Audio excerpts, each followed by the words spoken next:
नमस्कार, म विमल अर्याल। नमस्ते एभ्रिवान, जति पनि हाम्रा सम्पूर्ण शुभचिन्तकहरूमा म चाहिँ यस स्मार्ट कृषि तथा पशुपन्छी फार्मको सञ्चालक। यति बेला म छत्रकोट गाउँपालिका 3 होगी छापा भन्ने ठाउँमा छु। उहाँहरूले एउटा फर्म खोलेर यो फर्मलाई चाहिँ व्यापक रूपमा तरकारी खेतीदेखि लिएर सबै कुराहरू गरि नै राख्नु भएको छ। उहाँहरूसँग म स्थलगत कुरा त गर्ने नै छु। यति बेला मसँग हुनुहुन्छ पदम अर्यालज्यू, यस फर्मको सञ्चालक। हजुर नमस्कार। हजुर नमस्कार। आरामै हुनुहुन्छ? एकदम।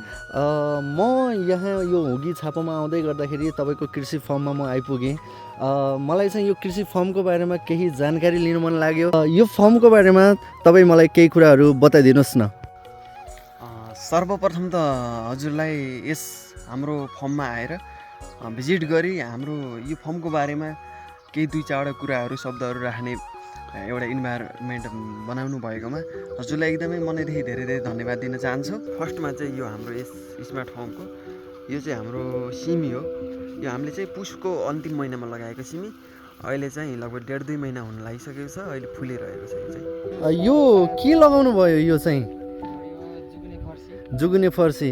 छत्रकोट 3 छापामा अवस्थित यस स्मार्ट कृषि तथा पशुपन्छी फार्ममा हामी 2 भाइको हातबाट सञ्चालित यो फर्ममा हामीले चाहिँ यहाँ धेरै कुराहरू तरकारीका भेराइटीहरू 8-10 भेराइटीहरू लगाइसकेका छौँ। चाहिँ हाम्रो टमाटर हो, देख्न सक्नुहुन्छ। लगाएको चाहिँ 1 हप्ता भइसकेको छ। यो चाहिँ एकदमै आधुनिक प्रविधिबाट गरेको। यो थोपा कनेक्सन चाहिँ वाटर कनेक्सन भित्रबाट छ भने बाहिर चाहिँ मल्चिङ छ। यसको लागि चाहिँ पुरै प्लानिङ गरेर भइसकेको छ। एकदम प्रविधि अपनाएर गरेको हामीले चाहिँ। अब चाहिँ यसमा चाहिँ अरू चाहिँ रसी लगाउने काम चाहिँ हुँदै जानेछ। र यो चाहिँ हाम्रो काँक्रा, यो काँक्रा लगाएको चाहिँ हाम्रो हप्ता 10 दिन भइसकेको छ भने चाहिँ हाम्रो चाहिँ यसमा चाहिँ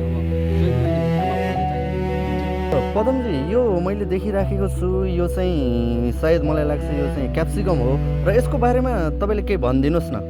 हजुर, यो चाहिँ क्याप्सिकम हो। वैशाखमाथि निकाल्ने हिसाबले फलेर त्यो बेलामा चाहिँ अलि भाउ पर्ने माग बढ्ने हुनाले त्यो हिसाबले लगाएको छ। यो चाहिँ हाम्रो धनिया हो। धनिया चाहिँ हाम्रो सिमी सँगसँगै प्लस झार हुनुभन्दा धनिया भयो भने अझै बेस्ट हुन्छ भन्ने हिसाबले चाहिँ हामीले प्लस पोइन्ट गरेर गरेका छौँ। अब चाहिँ यो सकिन लागेको छ।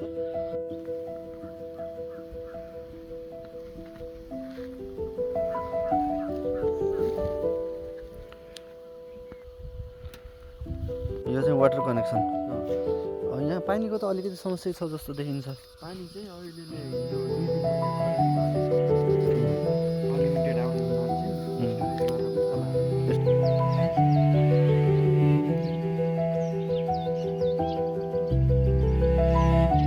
यो चाहिँ क्याप्सिकम। यहाँदेखि पारिसम्म नै क्याप्सिकम हो।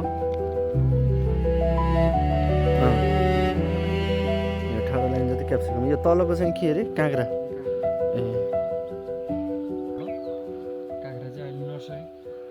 अब चाहिँ केही 2-3 दिनभित्रमा यो ट्रान्सफर गर्छौँ अरू ठाउँमा लगाउने क्रम।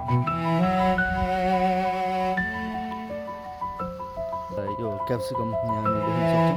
यता चाहिँ काँक्रा, तल यो तल्लोमा चाहिँ काँक्रा र यता चाहिँ यो चाहिँ टमाटर। यो चाहिँ टमाटर। यो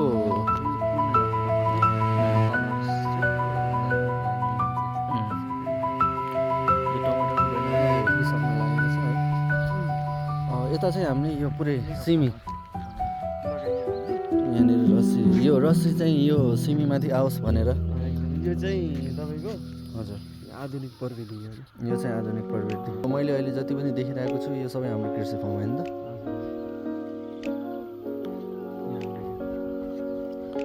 पदमजी, अब जाँदा जाँदै अन्त्यमा तपाईँको केही 2-4 भनाइहरू केही छ भने? हाम्रो यस फर्ममा आएर भिजिट गरी यस 2-4 कुरा राख्नु भयो, यो वातावरण बनाउनु भएकोमा हजुरलाई धेरै धेरै मनैदेखि धन्यवाद।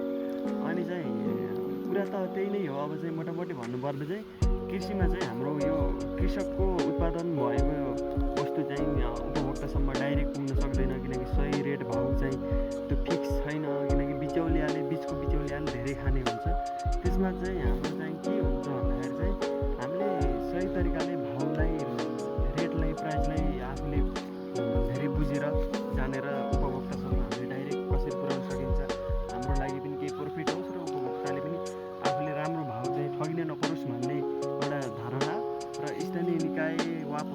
सरकारले पनि अब किसानको लागि सही मूल्याङ्कन सही अब्जर्भेसन गरेर भोलिको दिनमा कृषिलाई एउटा मेरुदण्ड बनाएर कृषि क्रान्ति जस्तो गराएर एउटा विकासको पूर्वाधार बनाउँदै जान्छ भन्ने एउटा आशा गरेका छौँ। हाम्रो भविष्य नै यही कृषि हो भनेर हामी लागेका छौँ र हामी नभएर हामी जस्ता कहीँ युवाहरूको लागि पनि भोलिको कृषिको लागि एकदमै राम्रो होस्, यही सोचाइमा के गर्छु भन्ने धेरै ठुलो सुनौलो आशा जागोस् भन्न चाहन्छु। अरू चाहिँ त्यही नै हो, यस स्मार्ट फर्ममा चाहिँ हामी अरू काम चाहिँ पाउसबाट गर्दै जानेछौँ। ओके, अन्तमा चाहिँ जय कृषि जय किसान, असल र सभ्य किसान हाम्रो पहिचान भन्ने मूल उद्देश्यका साथ